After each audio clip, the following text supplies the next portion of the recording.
In this video I'm going to be showing you the fastest strategy in order to get the high rounds on the Reckoning, so without any further ado let's just get straight into it. Now when it comes to the loadout, the starting weapon doesn't really matter all that much. I'd recommend the Maelstrom or the GS45 pistols. The only time you're really going to be using this in the later rounds is just for the max ammo round, so it's not that big of a deal. As for the melee weapon, I'd actually recommend something that's quite fast paced, either the nunchucks or the power drill. Either of them will be good. The field upgrade you're going to want is Ether Shroud, and the rest of it doesn't really matter all that much. Moving on to the augments now. Now the augments for this strategy are going to be very important. It's going to turn the strategy from absolute chaos to a controlled chaos. So the first augments you want to make sure that you have equipped is Turtle Shell and Durable Plates on Jugger-nog. Without Turtle Shell this strategy is basically impossible, so that one's an absolute must. The next one that's really important is going to be Condors Reach. This is going to make it so that you're constantly picking up armor plates even though you're not moving.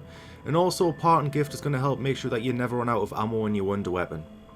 Speaking of the wonder weapon, one of the things that can get quite sketchy during this strategy is reloading it, so to help combat that I'd recommend Classic Formula on Speedcaller. And you can also pair this with Electric Cherry on Elemental Pop to help you out even more. The last perk augment I'm going to recommend is Expresso or Macchiato. We're going to be pairing this with Void Sheath on Ether Shroud to take down the Klaus boss, and I'd also recommend the Extra Charge Minor Augment. When it comes to weapons for this strategy, you're basically only going to need the wonder weapon, and you're going to want the green variant. That's the Blanchard path of choosing how to upgrade it. So this strategy is going to take place at the top of the quantum computing elevator. In order to get the one spawn to actually work, you're going to want to make sure that you're actually hugging the doors of the elevator. This is going to make it so that all the zombies only come from the right hand side spawn, and even though there's a door to my left, you can actually open this door here and the zombies are going to continue to only come from this one location. Also, I want to give a quick shout out to Beamish. He was the one who actually found out that the zombies only spawn from this one spot when you're standing in front of the elevator. So I'm going to leave a link to his YouTube channel down below. So moving straight on to the high round strategy now. There is no early round strategy. You may as well start camping as soon as you get the wonder weapon. So for this strategy, it is very important to make sure that you're always facing the elevator. Remember, we have that turtle shell augment on, so as long as zombies are hitting us in the back, we're taking no damage, we're only taking armor damage. Now with this in mind, one of the things that you want to make sure that you're always looking at is your armor durability.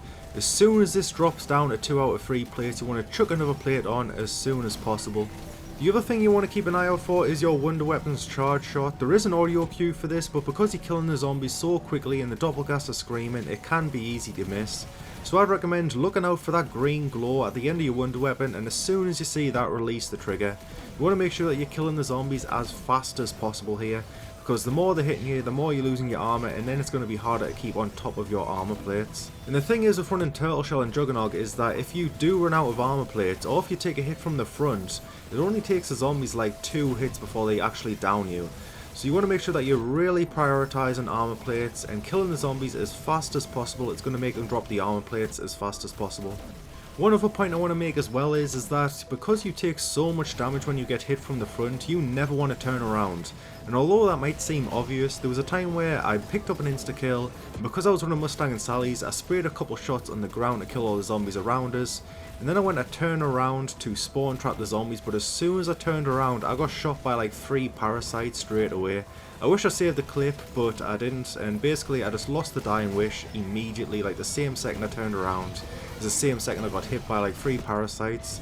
So even when you get an insta-kill, just do not turn around. Even if you get a nuke, let's say for example, and it kills the doppelganger, if you turn around and them doppelgangers explode in your face, even that might kill you as well. So just do not turn around until you know the round's done. And then once you're at the end, in order to get rid of the parasites as safe as possible, you can just turn around, chuck a Semtex on the ground, and that'll kill the parasite straight away. I'm also going to give you a quick tip as well. If you're ever in a situation where you actually run out of plates completely, one thing you can do is take the elevator all the way down to spawn, and then just on this wall alongside here is going to be an armor vest. You can buy that, it's going to stock up your plates, and then you can go back to the high round strategy, and hopefully you'll be able to get in the cycle of constantly replenishing your plates again. When it comes to killing the Klaus boss, you're going to want to make sure that you just pop your Ether Shroud and then kill him with Void Sheath. In between phases, to make sure that you have enough time to kill the second phase before the Ether Shroud ends, I'd highly recommend killing 2 or 3 zombies just to help prolong the Void Sheath duration. And then this is why you want the extra charge augment on Aether Shroud as well, because sometimes the game just throws back-to-back Uber Klauses at you before you can even recharge an Aether Shroud. So like I said before, destroy the first phase, kill a couple zombies, destroy the second phase, and then go right back to the strategy. Now when it comes to the retirement strategy, you can spam mutant injectors here, so just pop your mutant injector. You can do like one step out from the elevator, that way this allows you to jump up in the air and shoot a charge shot straight into that window. If you don't do that one step to the left, you will actually bang your head off the top of the elevator, so you will need to do a step to the left. And then from that point, after doing your charge shot, I'd recommend doing one melee just to kill the doppelgast and kill a couple of zombies that may have slipped through, and then repeating this process. Jump, charge shot, melee, jump, charge shot, melee.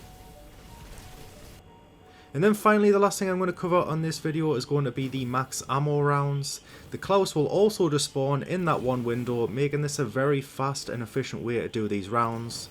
They also seem to spawn in packs, so like you're seeing right here, a well thrown Sentex will just take out the whole pack.